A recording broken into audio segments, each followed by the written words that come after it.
Walt Disney's Disneyland.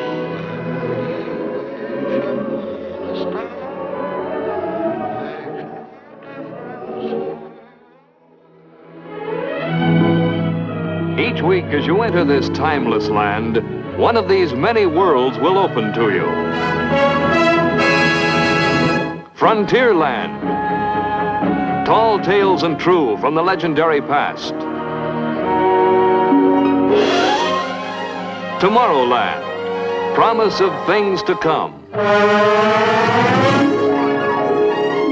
Adventureland. The wonder world of nature's own realm. Fantasyland, the happiest kingdom of them all. Presenting this week,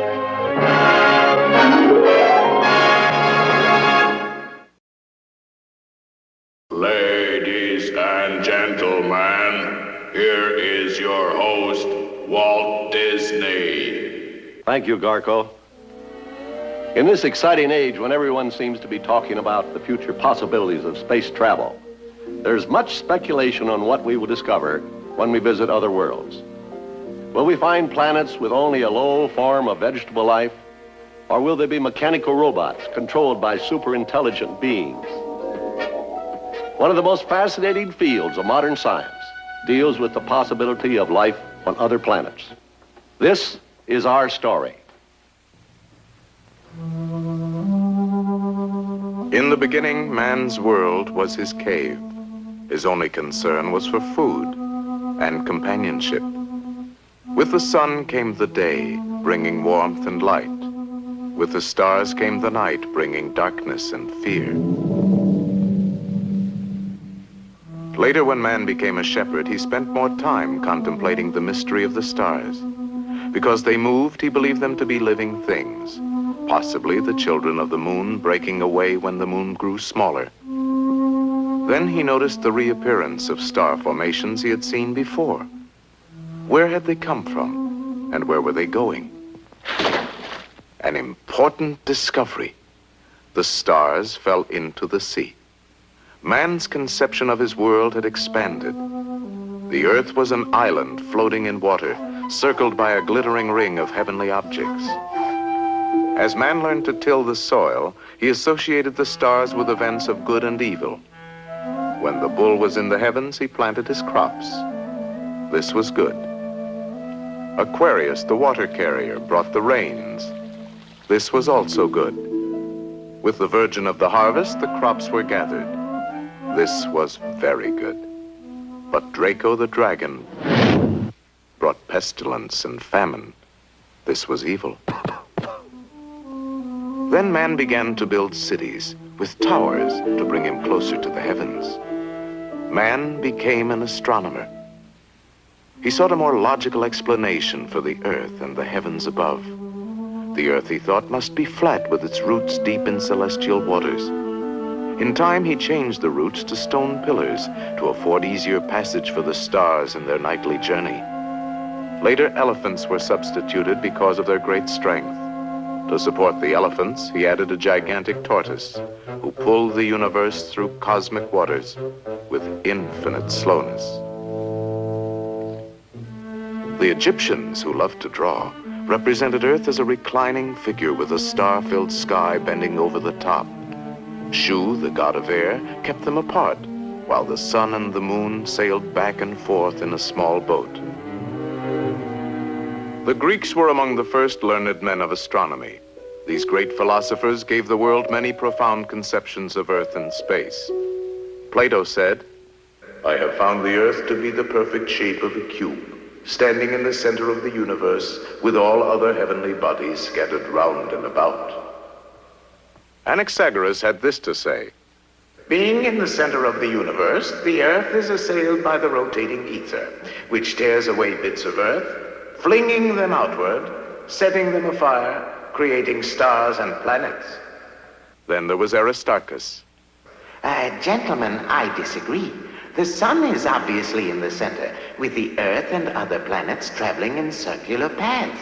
And thus the sun... Finally, there was Ptolemy. Learned men of science, I have listened to all your arguments. I now decree that our great Earth stands immovable as the hub of the universe, the supreme center of intelligent thinking. Thus, Ptolemy's decree was blindly accepted as the law of science for over 1,000 years. Free and logical thought was stifled by a black period of stupidity, superstition, and sorcery.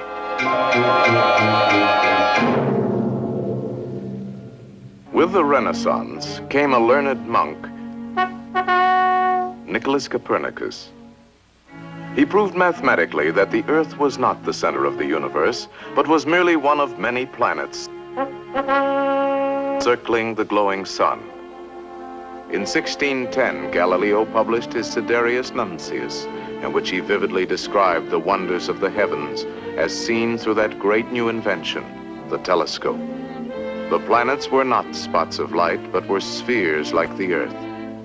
Jupiter had belts of color. Venus had phases like the moon. Saturn had a gorgeous ring, and Mars was round and red. People began to speculate about life on other worlds.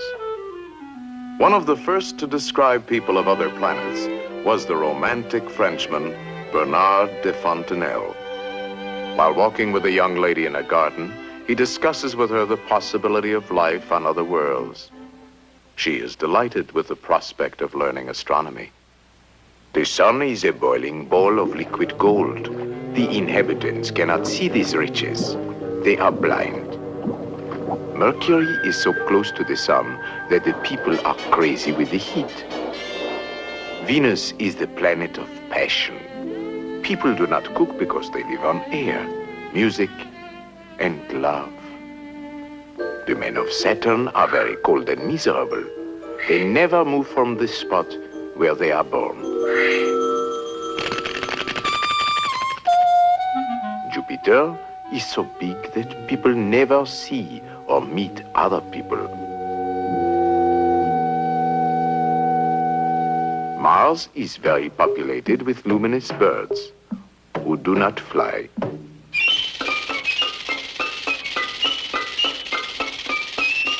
In Sweden, a philosopher's conception of life in our solar system revealed that the people of Mercury are very thin. They have tremendous memories.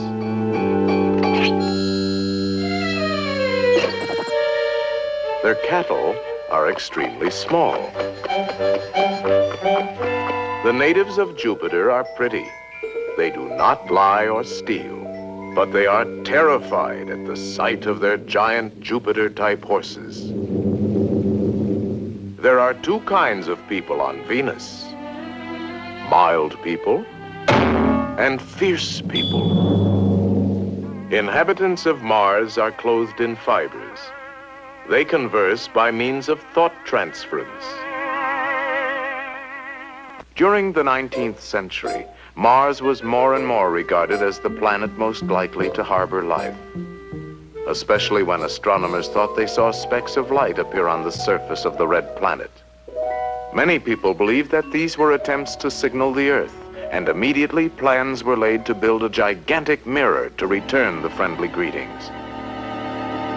Later, Kurt Laswitz thrilled the world with his story about a crew of Earthmen who are captured by a magnetic Martian spaceship. The Earthmen are taken to Mars, where they are wined and dined on synthetic food.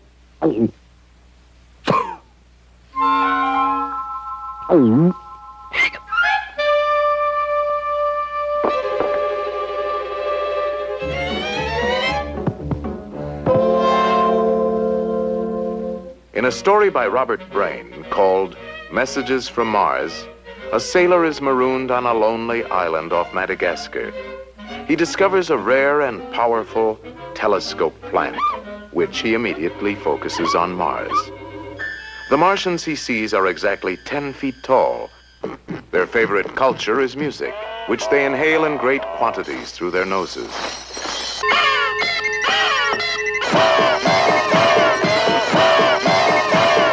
As the 20th century dawned, H.G. Wells excited countless imaginations with his approach to life on Mars. In his War of the Worlds, he describes an invasion of the Earth by octopus-like creatures who are encased in giant fighting machines. With their heat rays and poisonous gases, they are quite invincible until they encounter the common germs in our atmosphere.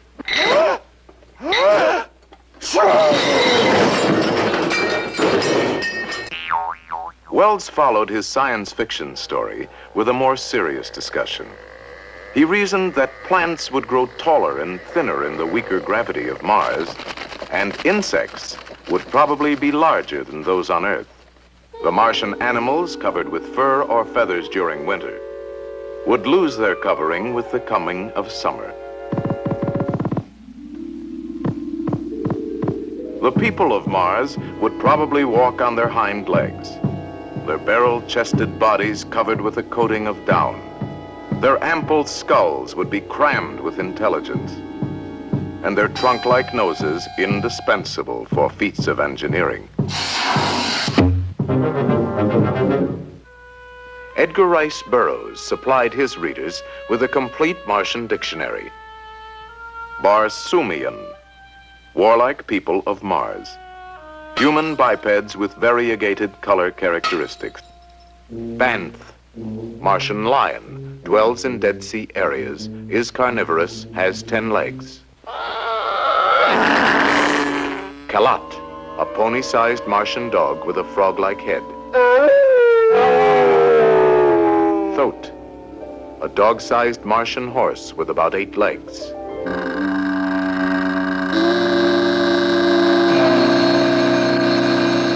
Martian plant man, half human, half plant, 10 feet tall, has one white ringed protruding eye.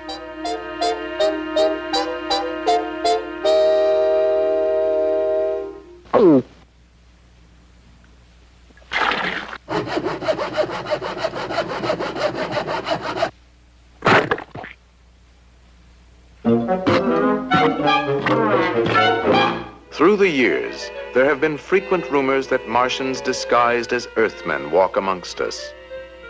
These stories are perhaps strengthened by the thousands of reports of unidentified flying objects passing in an endless procession across our skies.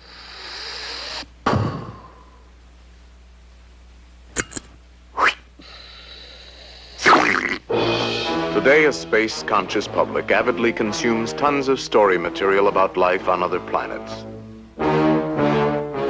A typical cosmic soap opera usually begins at a very ultra-secret government space project.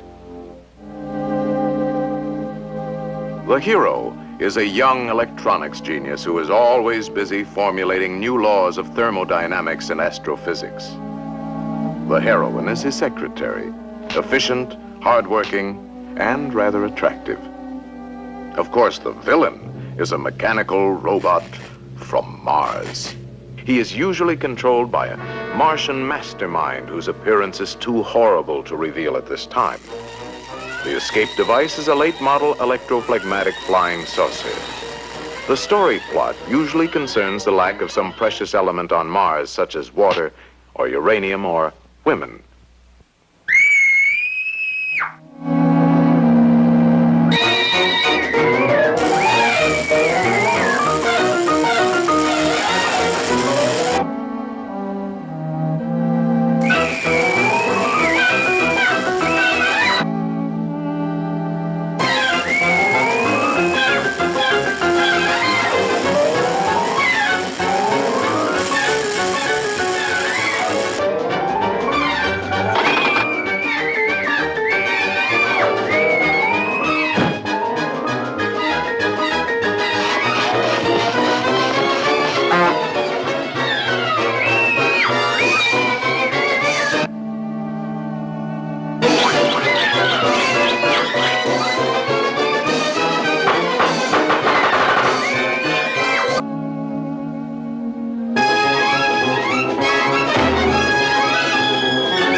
Take a letter, Miss Smith. Gentlemen, after due consideration and thorough calculation, it is my unequivocal opinion that there is absolutely no life on the planet Mars.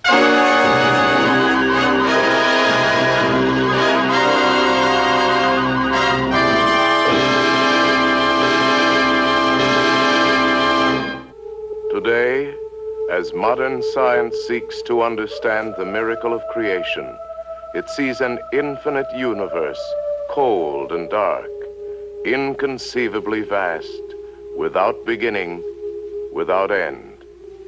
Across this cosmic void, trillions of island universes move. In one of these, the Milky Way, our sun is but a tiny star among 300 billion other stars or suns. Scientists now estimate that 30 billion of these suns have captive planets. Since the laws of creation appear to be universal, it is almost certain that many of these planets harbor life. Life in the dawn of evolution. Life in the twilight of existence. Life where intelligence may have developed far beyond the stage of man. As an example of how the wonders of life may be evolving with infinite variation on other planets throughout the universe, let us follow the story of our own Earth from its misty beginnings. In the blackness of space, the faint pressure of starlight gradually compresses billions of tiny particles into a tremendous cloud of dust and gas. For millions of years, this cloud contracts with the growing pull of gravity until in the hot, glowing center, the sun is born. Swept into a flattened disk, whirlpools of heavy elements form the planets to circle in permanent orbits around the sun. The Earth begins to cool and shrink, its molten crust pouring out dense clouds of steam and carbon dioxide. In these primeval vapors, the stage of life is set. Steam condenses to rain. For centuries, great torrents of water tear at the rocky face of the Earth, creating the vast oceans. For centuries, rich salts and minerals are washed from the land and carried down to the sea. A billion years have passed. Now the warm primordial sea is the cradle of life. Here are gathered all the elements of nature from which life will emerge. One of these elements, found throughout the universe, is carbon, first link in the chain of living things. The carbon atom is unique, for it alone combines with itself and other elements in millions of intricate structures to form the complex molecules of organic compounds. In the slow course of time, some are transformed into proteins, the foundation of all life. These microscopic particles join with other elements to produce millions of delicate combinations. Most are destroyed, but a few of the strongest survive. Now, with time as the main ingredient, evolution of life is inevitable. Eventually, from the complex forces of nature, emerges the first organism, the first living cell, a microscopic speck of jelly able to grow and reproduce with great speed. As the eternal process of change continues, some cells group together in colonies, and from these evolve blue-green algae, the first primitive plants. In shallow pools, the chlorophyll of these plants converts the energy of sunlight into living tissue. For the first time, great quantities of precious oxygen are released, making possible ever higher forms of life. Ages roll by. The first minute cells of animal life appear, dependent on oxygen from the plants to survive. In the millions of centuries that follow, an infinite variety of plant and animal life begins to unfold. Endless adaptation, constant change, infinite variation through inconceivable lengths of time.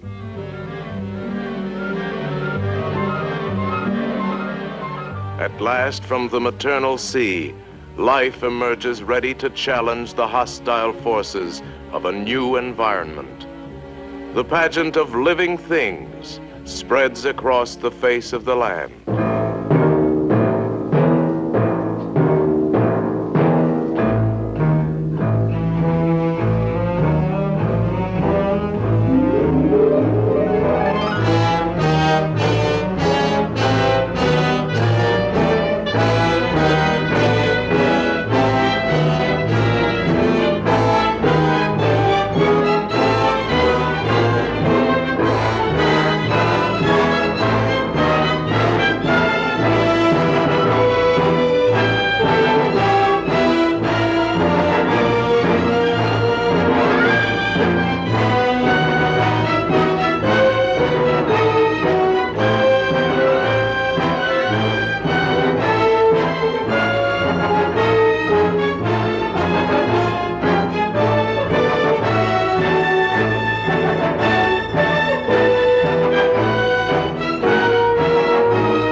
Emerging during the last few seconds in the hour of time is man.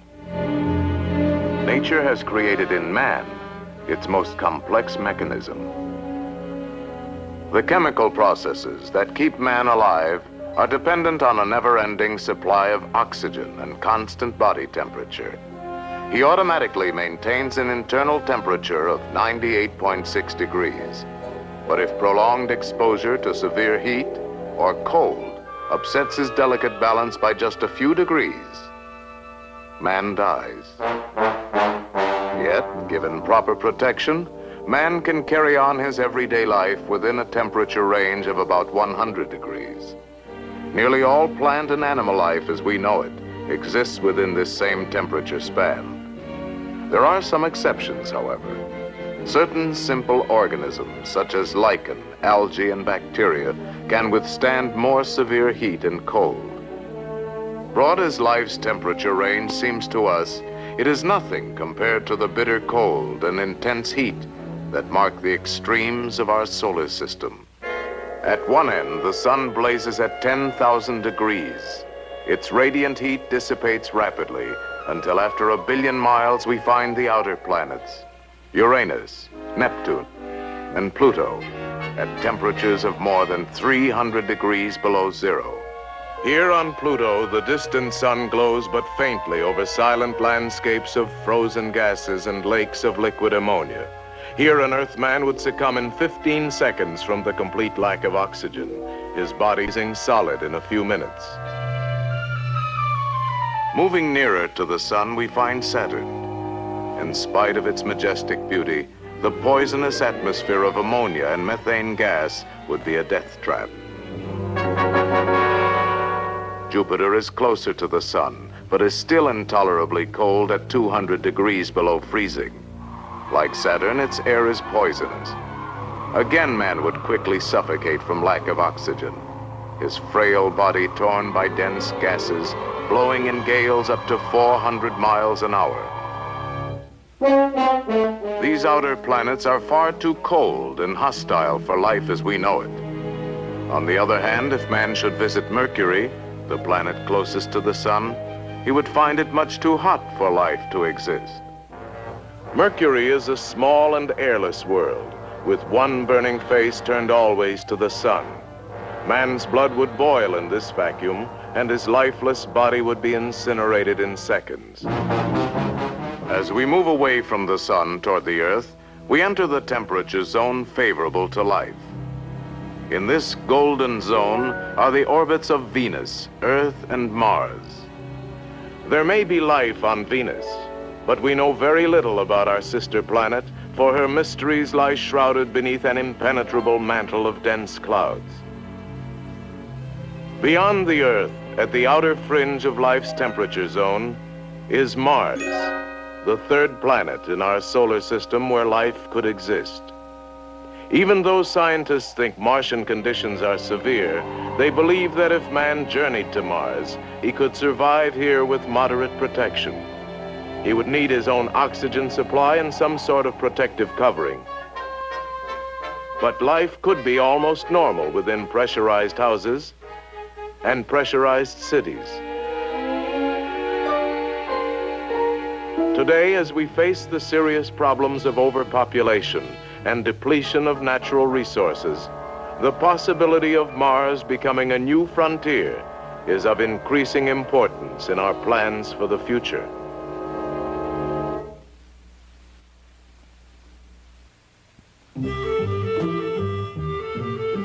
What evidence do we have that Mars is a planet where life could exist? To answer this, we must search through the archives of astronomy. Here we find that from earliest history, Mars has been an object of great interest. To the ancients, Mars was only a wandering bright light in the sky. It was the blood-red symbol of war. But to Galileo, the first man to see it through a telescope, Mars appeared as a glowing red disk where sometimes a shadow appeared on one side. As telescopes improved, astronomers began to notice mysterious markings, which they carefully recorded with drawings. Each decade brought new discoveries. It was found that Mars rotated on its axis like the Earth. It had white spots at the North and South poles. The dark areas seemed to be permanent shapes. In 1781, astronomer Sir William Herschel, using a telescope of large proportions and increased accuracy, discovered that the white polar caps of Mars increased during the Martian winter and decreased with the coming of summer. By 1840, interest in Mars had mounted to the point where the first crude map was attempted outlining the areas thought to be continents and seas. Then, one clear night in 1877, Giovanni Schiaparelli made an historic observation. He saw the surface of Mars crisscrossed with a network of lines which seemed to connect the dark areas. He called them canali, or channels. The American astronomer Percival Lowell was so intrigued by Schiaparelli's findings that he built an observatory in Arizona dedicated primarily to the observation of Mars. Over a period of 20 years, Lowell and his assistants kept a nightly vigil whenever Mars was in the sky. A very important clue in the Martian mystery was uncovered by Lowell. When the polar caps increased in the fall and winter, the dark blue-green areas turned a brownish purple and grew fainter. With the coming of spring and summer, the polar caps receded. The blue-green areas gradually appeared again. This led Lowell to believe these regions must be great expanses of vegetation, irrigated by the melting snows of the ice caps. Lowell theorized that this was accomplished by the large network of canals. He realized that it was impossible to see a clear picture of Mars because of the disturbing movement of the Earth's atmosphere. Nevertheless, he maintained that the canals appeared too symmetrical and well organized to be accidental. Lowell concluded Mars to be a dying planet inhabited by intelligent beings who, with their giant network of waterways, were fighting a desperate battle for survival. Many of Lowell's interpretations of what he saw on Mars have been questioned by other astronomers. Some observers claim that the canals are only optical illusions, which if seen up close would break up into natural formations. There have been other mysteries to puzzle astronomers. Recently, an observer saw a bright flare of light suddenly appear and then slowly fade away. Was this an atomic explosion or a volcanic eruption? Or was it some sort of interplanetary signal? No one can say. In 1954, observers found that a new green area about the size of Texas had emerged from the red desert during one Martian season. Is this a new section opened up to irrigation by intelligent beings, or merely a natural phenomenon? Then there was a peculiar W-shaped cloud that over a period of months formed every day during the Martian afternoon. Was it another signal, or was it only a Martian dust storm? Today in Flagstaff, Arizona, the observatory established by Percival Lowell is actively engaged in a modern program of Martian research. The large 24-inch refracting telescope still plays an important role in solving the puzzle of Mars. A member of the observatory staff for 50 years is the senior astronomer, Dr. E.C. Slifer, who is considered to be one of the world's foremost authorities on the planet Mars. Whether or not there is life on Mars is pure speculation. Before we imagine our neighbor as a planet teeming with super-intelligent beings and exotic plants, let us first consider some of the facts about Mars that astronomers generally agree on. We know that Mars moves in an elliptical path around the sun, and it takes a little less than 2 Earth years to complete the trip. Since Mars travels almost twice as slow as the Earth, we can only observe the planet close up every 2 years. Mars occasionally comes as near as 35 million miles. We know also that Mars is about half the size of Earth, and its gravity is 1/3 as strong. Like the Earth, Mars rotates, and its day is approximately a half hour longer than our own. It has 2 tiny moons which revolve about the planet at great speeds. Also, like the Earth, its axis is tilted, creating the seasons of spring, summer, fall, and winter. In speculating about life on Mars, we must consider these 3 important factors: its air, its temperature, and its surface features. To roughly determine what sort of air Mars has, we use a spectrograph. This instrument simply breaks the light received from Mars into a band of colors like a rainbow.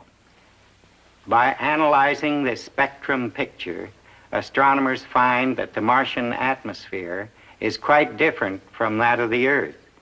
It probably consists mostly of nitrogen and a small amount of carbon dioxide with little or no free oxygen.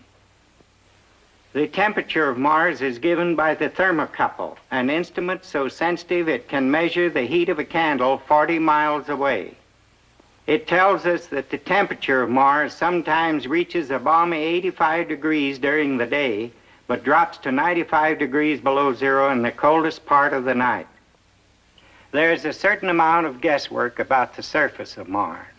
We can see that it's a rosy orange color with patches of darker green. But what causes this coloring, we are not sure. These bright regions could be dry, sandy deserts like our Sahara. Light from Mars is too faint to obtain an instantaneous photograph. An exposure time of at least 1 second must be used. Unfortunately, this isn't fast enough to keep the movement of the Earth's atmosphere from blurring the final photo. For this reason, photographic proof of the Martian canals has never been obtained. With the meager information that has been accumulated over a period of years, astronomers cannot draw too many definite conclusions about Mars. We realize there are probably certain unavoidable errors in our calculations, any one of which could make a big difference as to whether or not there is life as we know it on Mars.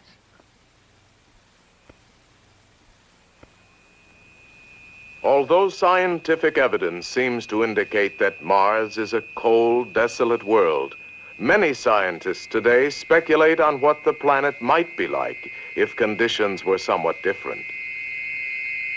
With a little more water and oxygen than expected, there could be an astonishing array of life on Mars. A totally different sequence of living things following its own pattern of evolution. There may be plant life that migrates in search of richer soil.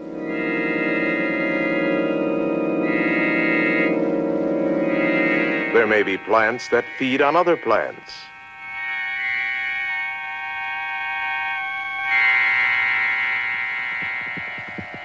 Or even plants that feed on themselves. And if animal life has developed on Mars, it too may have taken many new and unexpected forms. There could be animals with heavy insulation to conserve body heat in the sub-freezing night. Or perhaps the bitter surface conditions have driven some life underground to develop in a dark, mysterious environment.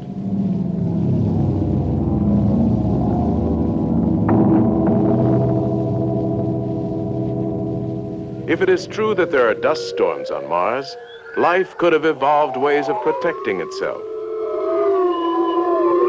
On the other hand, there might be creatures that actually thrive on the ever-present dust.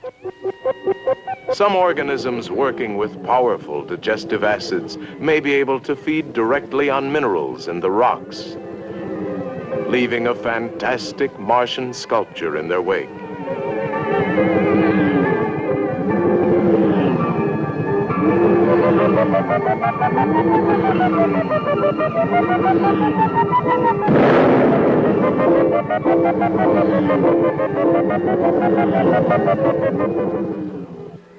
If in the thin Martian air there are creatures that fly, their wings of necessity must be 4 times as large as those on Earth. However, flight may be achieved by other means. On Mars, even as on Earth, life would surely be a competitive struggle for survival. There might be fantastic hunters who kill by concentrating the heat of the sun on their victims.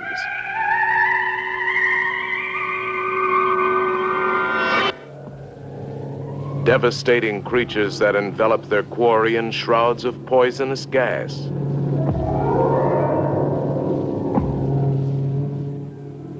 Or maybe ominous ultrasonic beings who shatter their prey with high-frequency sound waves. It is possible that entirely new chemical patterns of life may have developed on Mars. Life based on the silicon atom instead of carbon would be more resistant to the extreme cold, providing a whole new range of weird forms. Feeding on the drifting sand, tall crystal spires may grow to maturity in a single day to be shattered in a crescendo of destruction during the cold Martian night.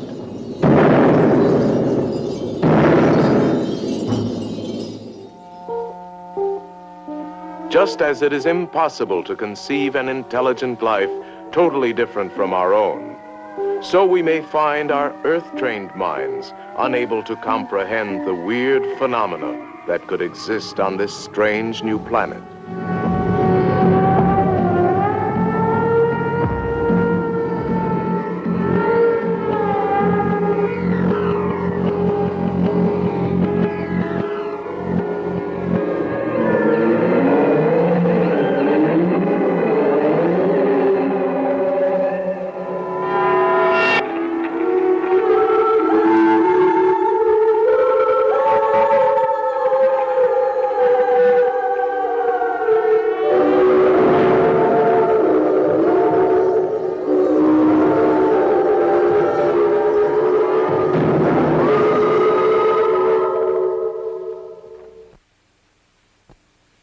For the past half-century, the intriguing possibility of traveling to Mars in a spaceship has challenged the imagination of many men.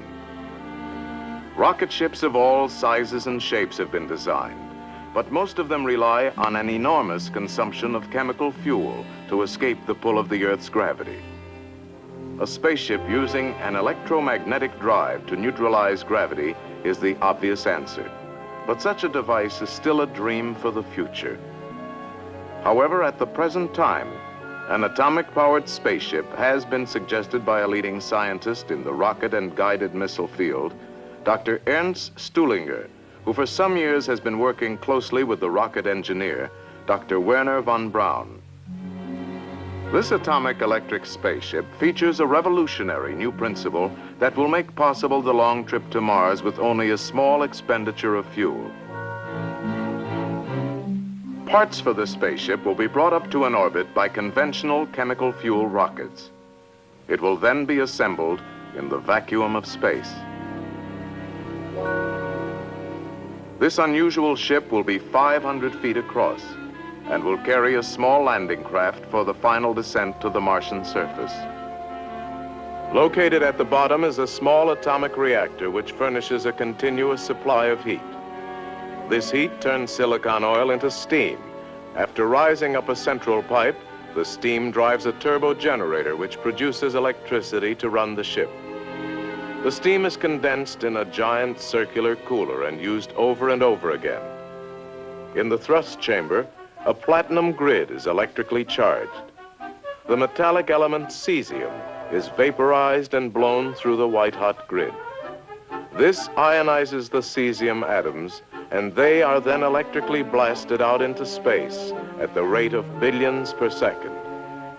This thrust pushes the ship in the opposite direction. The atomic electric spaceship can operate continuously for a period of years.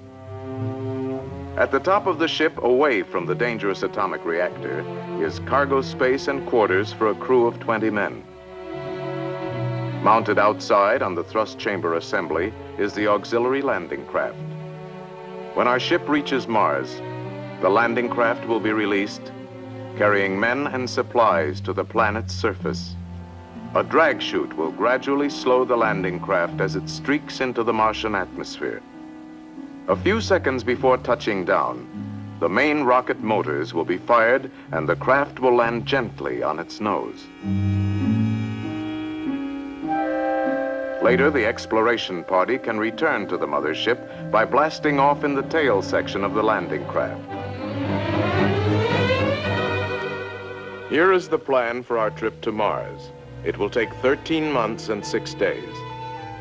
Starting 1,000 miles above the Earth, the spaceship will slowly accelerate for 4 months before escaping the Earth's gravity. For the next 7 months, the ship will follow a curved path, finally entering the gravitational field of Mars. An additional 2 months will be spent spiraling into a circular orbit 620 miles above the Martian surface.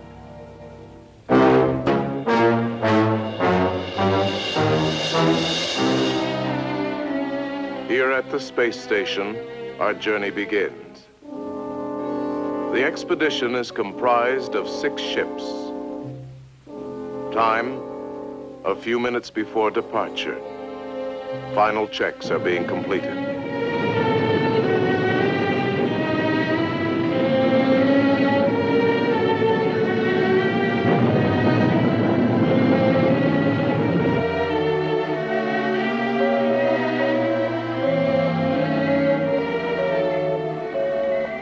At 0 hour, the thrust chambers are fired. We are underway.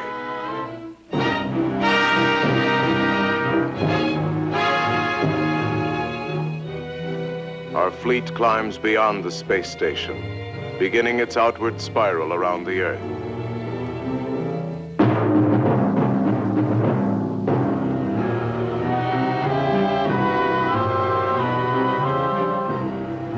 The speed is increasing steadily.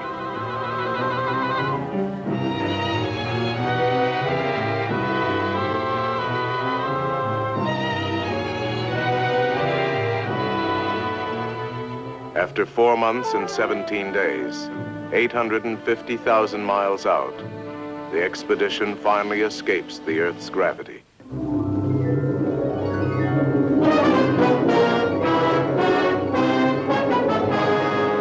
At 6 months, 14 days, our speed has increased to 75,000 miles per hour. Mars is steadily increasing in size.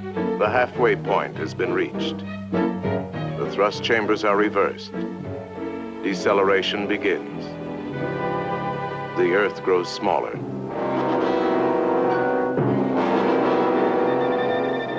At 7 months, 24 days, crew members witness a spectacular passage of the Earth across the face of the sun.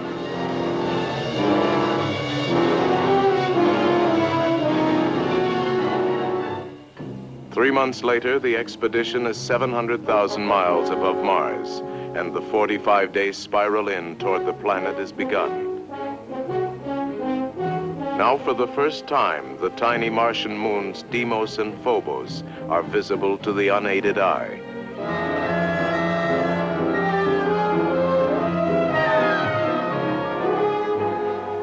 As we move to within 4,000 miles of Mars, we get a close-up view of the moon Phobos.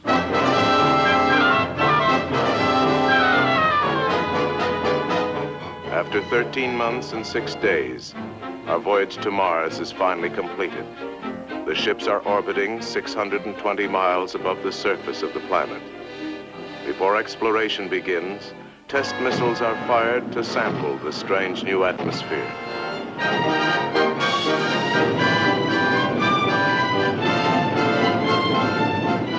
Now the first landing craft is moved into position to attempt the hazardous 600-mile drop to the Martian surface. This is a crucial moment.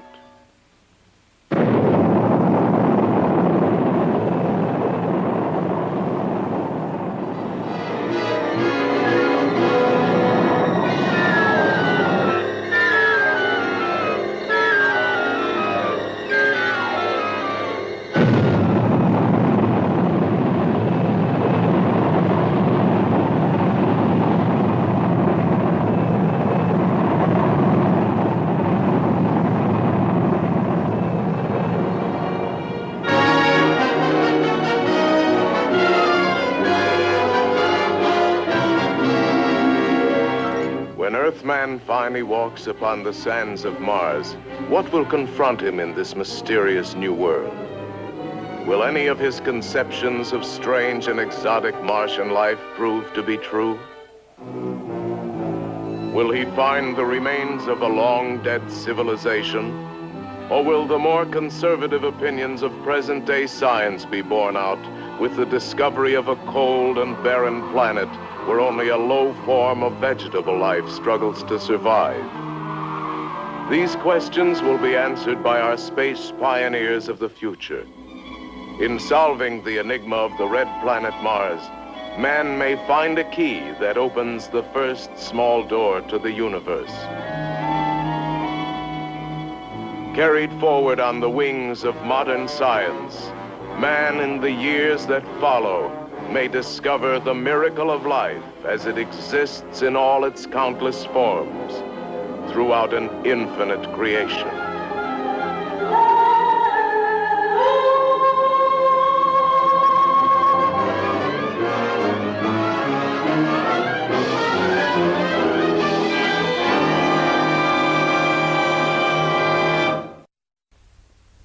Next week, we'll tell you the story of the Horse of the West. Rugged, intelligent, and highly trained, the hard-working quarter horse has been and still is a prime factor in the growth of our great Western cattle empire. And his bloodlines are guarded as carefully as those of the most prized thoroughbred. Our program next week tells you this exciting story.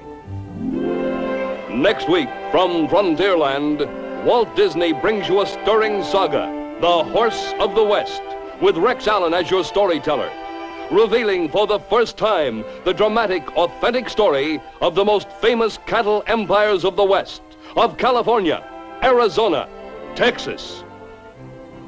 For the first time, you'll visit the renowned Wagner Remuda and the fabulous King Ranch. For the first time, you'll actually see what the cowboy and his horse are like as you live their real-life adventures on the open range. You'll meet the lovely, versatile, talented Elena Vasquez, a name that is legend in California ranching history. Here in this robust land throughout the years, men have dedicated themselves to the breeding of greatness in horse. Their endless studies, their care and affection have developed the regal bloodlines of the quarter horse, the aristocrat of the cattle country. Sturdy of muscle, incredible stamina, speed of the wind, magnificent of heart and spirit, and gifted with just plain cow sense. Against this sweeping panorama of romance and adventure, of horses and men, moves the poignant and dramatic story of the little filly, Bay Lady, last of her bloodline of famed quarter horses. Miss Vasquez, I guess you've hit a soft spot in me, but I'm going to let you have that filly. Do you mean it? We'll wean her in about 6 months, and I'll ship her out to you. You'll never regret it. Your emotions will be stirred by the tragedy that comes to the little filly when her life has just begun. You'll surrender your heart to the lame white work mare who gave her foster motherhood. You'll respond to the swift-moving drama when the caprice of fate passes Bay Lady from one to another, yet never losing her proud heritage. Yes, Bay Lady was truly a child of chance. No one can remain untouched by the suspense-filled moments when Bay Lady and her firstborn are trapped in the mountain fastness, alone, helpless, with danger closing in. Be with us next week in Frontierland to experience one of Disneyland's great thrills and adventure in Walt Disney's The Horse of the West.